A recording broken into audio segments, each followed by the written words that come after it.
This channel and its content are purely for entertainment. If you happen to learn something, awesome. I'm not a professional mechanic, fabricator, HVAC tech, contractor, chef, etc. Take my advice loosely and use it if you like and agree. Otherwise, do it your way. Enjoy the video.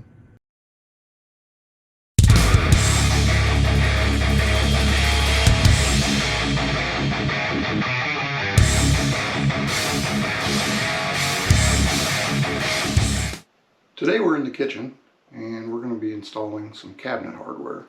We built this house about 18 years ago and a lot of the stuff's outdated. We did a lot of construction grade type of stuff when we built the house, so I've been renovating it piece by piece, room by room, kind of as we go. The kitchen unfortunately hasn't made it on the list yet, but we're going to start that process. Today I've got some cabinet hardware. These little bars, which is something I used in my bathroom when I renovated those and installed the hardware, because these cabinets, as you can see, are just very plain Jane basic cabinets. And so what we want to do is put some of these bar pulls on. I actually ordered these on Amazon. These were like in a 50 pack for about 30 bucks or something like that, so pretty cheap. They look and feel like the ones that I bought locally at a Menards, so I think they're going to be just as good. They look the same and be a pretty good bargain here, so I think this is really going to make them look nicer. I am kind of going at this the wrong way. Typically I would probably strip these cabinets down because I am going to paint them and go ahead and get them all stripped and prepped, and then once I was finished, then I would probably drill the holes, put the hardware on at the end. However, for now, I'm going to just accomplish what I can, pieces that I can, and right now this seems like a good day to be able to do this. I've also got some slow close hinges that I'm going to add to these doors. Come along with me and I'll show you what we're going to do. So the first thing we're going to do is we're going to build us a little jig, just so that we've got something that we can consistently put those cabinet pulls up there, drill the holes, and get them all in the same spot on all the cabinet doors. And so what I've come up with is just a couple little pieces of pine. I'm going to basically just nail these together. I did fit these on the cabinet just to make sure that they would work, and I should be able to use one end for the one side of the door and flip it over and use the other end for the, you know, left-hand door opening versus a right-hand door opening. So we're going to just start by nailing these two pieces of wood together and drilling some holes in there and get us a template built. So here we go.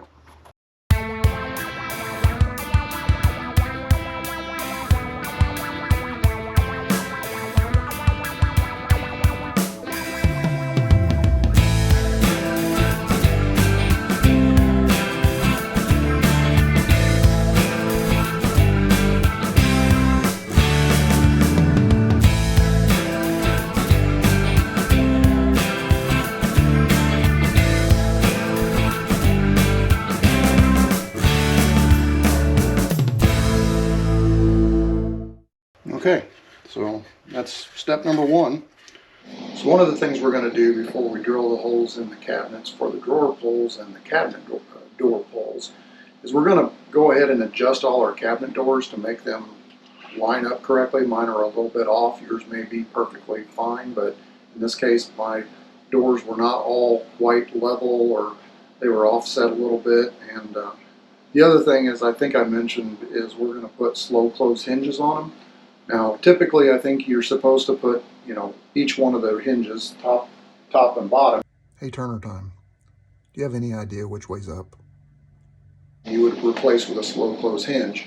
What I found is the particular hinges that I bought are really, they're way too stiff to put two of them on, so I just put one on, and that gives me about the slow close that I'm looking for. I will say, you do have to look at your original hinge and find out what the offset is. You can tell by looking at the bottom of your hinge. There's usually a number on there, like a fraction, like this one's a 7/16 offset. There may be a 1/2 inch offset, 3/4.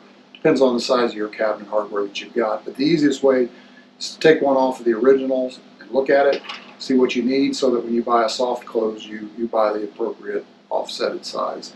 And there may be a way to adjust if you use a little different size. I'm not familiar with that. But in any case, that's what we're doing now. So So I've got the new soft close hinge here, and you can see when you close that, it's very slow to close. And so that little plunger in there, or little shock absorber if you want to call it that, is actually what causes that to happen. And then there's some adjustments on these hinges, so you can adjust the cabinet doors as necessary once you get it up there. But these are basically just a direct drop-in replacement, and then you need to do some minor adjustments on your hinge. So these pretty much are set where I need them to be. So I'm just going to simply take this old hinge off the bottom, which is the one I've been doing. Bring you in a little closer here. So here's our bottom hinge. We're going to take that off.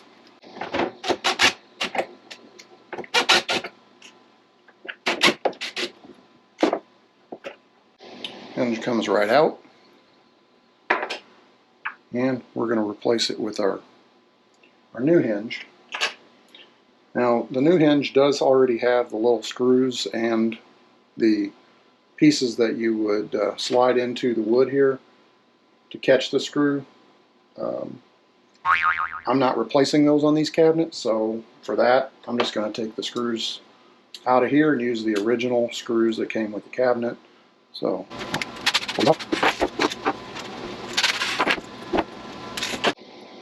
there we go. Now we can use the original screws and put them right back in here. So let's get it set in place. Go ahead and put our cabinet screws back in.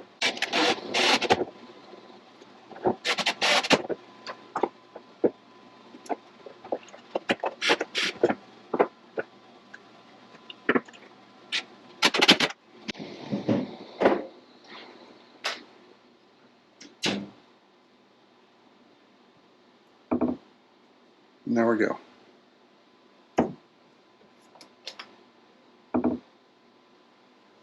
That works just like I want. Like I said, the adjustments are pretty good on these, so that my doors line up where I want them to be. Everything looks good.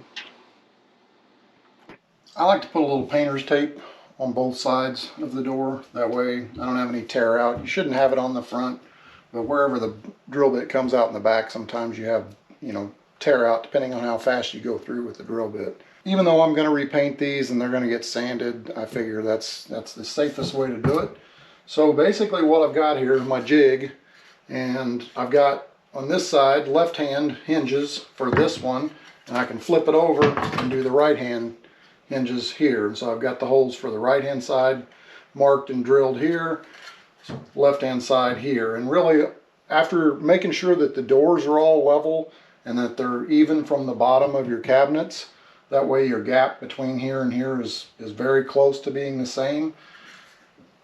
What I'm doing is flipping it to the side I need. I need the left hand side hinges here. I'm finding where this becomes level with the very bottom of the cabinet so that it's flush there. And then everything should be lined up to be right in the center of this, where the holes that I've got marked. And so what I'm doing, and you could do this however you want to, but what I'm doing is just taking one of the actual screws that's going to go in here, and I'm just kind of drilling in just enough to mark it. So just a little pressure, stick that one in, put it in the other hole, do the same.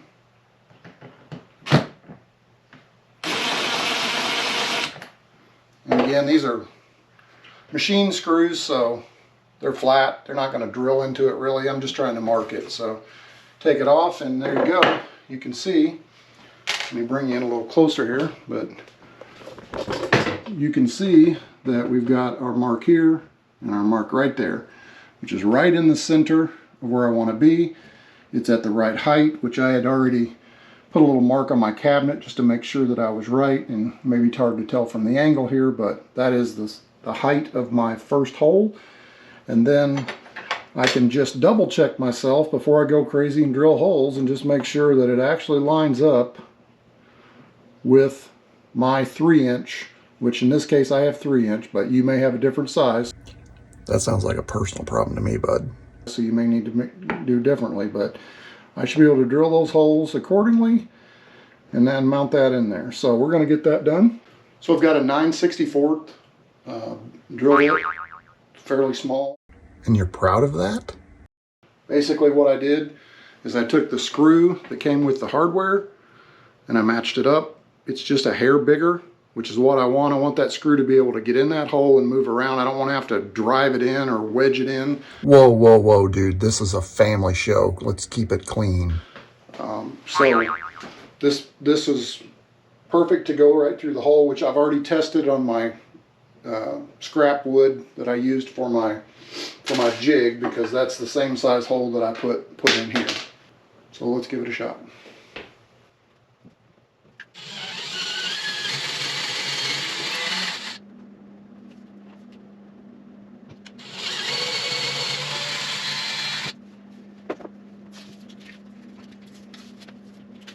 And obviously you might want to put something down or get a vacuum because you're going to make a mess. But there's the holes. So let's see if our screws are going to work.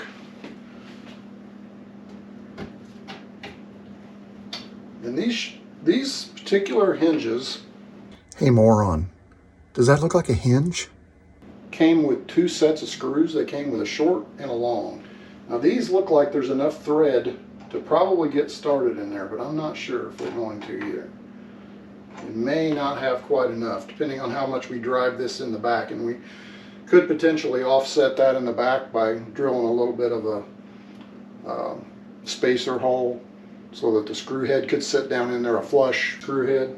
But that would be a countersink, idiot. But I think we'll be able to get these without doing that, so we're going to give it a shot.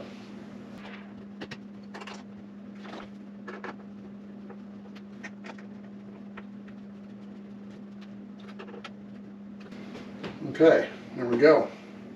I wouldn't say that it's perfect. Matter of fact, I would say it's off just a little bit. There is a way to fix that, because I've had this problem before where I got my initial hole off just a little bit. Quite honestly, what I might do on the rest of them is actually, as I've got the jig up there, rather than go through the trouble of just marking the hole, I'll get the jig lined up and just go right through with the drill bit at the same time. That way it'll go through hopefully straight, because these are cut straight. I obviously got off just a hair on this, and you can't tell from the camera, but it is a little bit. But the answer is, you can take this bottom screw back out. We can make this hole just a little bit bigger to where this can wiggle one way or the other, or vice versa, whichever way I need to go. I don't know whether it's the top one or the bottom one. Okay, I'm sure you can't tell from the camera, but this is now actually vertical and level like I wanted it to be. And all I did was take the two screws out and took this bottom hole, and instead of the 9/64 that I was using, I went one size bigger, which is a 5/32, and I drilled that hole out just enough and wallered it just a little bit so that that screw can actually move back and forth just enough that we can adjust this handle, get it exactly flush where we need it to be, and then tighten it up. And now we're completely good. Didn't have to bore the hole out too much more, and you never know it. I think that's going to be fine. Again, we used the short screws. They did come with a long screw, so really all I had to do was just get a couple threads started and just kind of bore this in with my screwdriver and get it kind of embedded a little bit into the wood, and we're good and solid on there. We got 3 or 4 threads that have grabbed. I'm pretty happy with that. So now I just have to do the rest of them. Adjusted my plan a little bit. Now I'm using the larger drill bit, the 5/32. I actually drilled the holes in the jig to be 5/32, and I'm holding the jig up, getting it level and flush with the bottom, and then just going ahead and drilling the holes in after putting the tape on the door. So I'm not actually going through the process of marking it on the tape and then turning around and drilling it in again. There's no reason for that. There's my first set. They both look and work pretty well. I will say, when they're finished and everything's done, I will have the little rubber bumpers that you can attach. They're just adhesive and they attach to your cabinet doors, and so whenever they actually get to that final place where they're going to rest there, you won't have any of this movement, and they won't have any actual wood hitting. You'll hear just just a very cushioned, soft touch between the little rubber and the wood, so you really won't hear it at all. Of course, there's no point in doing that now because these got to be sanded down, and so when I pull everything off and redo the cabinets, they'll get that applied to them after they're finished painted and the hardware's reapplied and everything's good to go. That'll be the last thing I do. So let me show you a trick on using the same jig that I used on the upper cabinets on the bottom cabinets without having to build a new jig. So in this case, I've got two identical doors, one on the left, one on the right. But in this time, instead of having the handles at the bottom and using my jig to measure up from the bottom, I need them at the top. So rather than build a new jig or try to figure out how to come up with a new place to do that at the top, this jig wouldn't really work for that.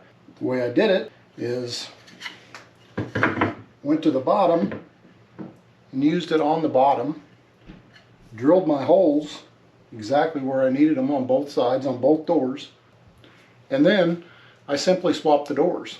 I just took this door and put it over here, so I flipped it upside down, so now the holes are up here where they need to be at the top, and the doors are identical and they're square and there's no, nothing special about them. So I was able to flip them upside down and problem solved. So any dual cabinet you have on the bottom, you can use the same jig. Now if you have a single cabinet that you don't have a corresponding mirror image of, then you're going to have to do something different. And I do have one of those that I'll have to work out something else. Well, as you can see, I've got one of the drawer pulls on. I got all the cabinets finished and I moved on to this. Now I wasn't able to use my jig for this. Basically all I did was measure, find the center, both directions, measured 3 inches over, made sure it was centered, both ways. Started my holes, just got them where I needed them to be, and then put a piece of tape over both the inside and the outside, poked a hole where I started it, and then finished it through the tape on both sides. So, and then of course, probably obvious, but the longer screws that came with these drawer pulls are for the drawers, and the shorter ones are obviously for the cabinet doors. So I did have to use the longer ones here, but I've only got 3 drawers. Otherwise I'd probably make a jig. If I had a bunch of those, I would end up doing something similar to what I did before with a couple pieces of wood. But I've only got 3 drawers, so I can measure the centers and mark the 3 inches, and it won't take very long to do that. So got one done. Looks pretty good. I like it. Wish they were painted and finished, but they're, at least I can not have to come up and pull my drawers like this. Listen, dude, I told you this is a family show. Stop talking about your drawers. And it's going to be really handy to have that. It's been 18 years. I've been wanting them ever since we moved in, so it's going to be handy to have these. Okay, well, we got her done, and that all looks pretty good. I made one mistake, and I'll show you what I did, because it's pretty likely that you'll do the same thing if you're a DIY kind of guy like me, and you do enough stuff, you will make mistakes and you learn from them, but every once in a while you measure wrong. Cut twice, measure once. Measure twice, cut once, something like that. So this last door pull right here is a little different size than the other 2 drawers that I did, and when I was doing it, as you can see right there, I filled a hole in because I messed up and used the wrong marking. So I ended up having to drill another hole to get that one in there, but no big deal, because like I said, these things are getting stripped down. They're going to get primed and painted, sanded obviously, so there should not be an issue with that. This is the first in my series of kitchen renovations that we're going to do. We're going to be replacing this microwave with a stainless steel one. We're going to be putting a vent through the wall that goes out to the garage. We've got countertops, we've got floors, at some point appliances. That may take a while. We're going to do some painting and various other things. So look for more videos. Thanks for watching.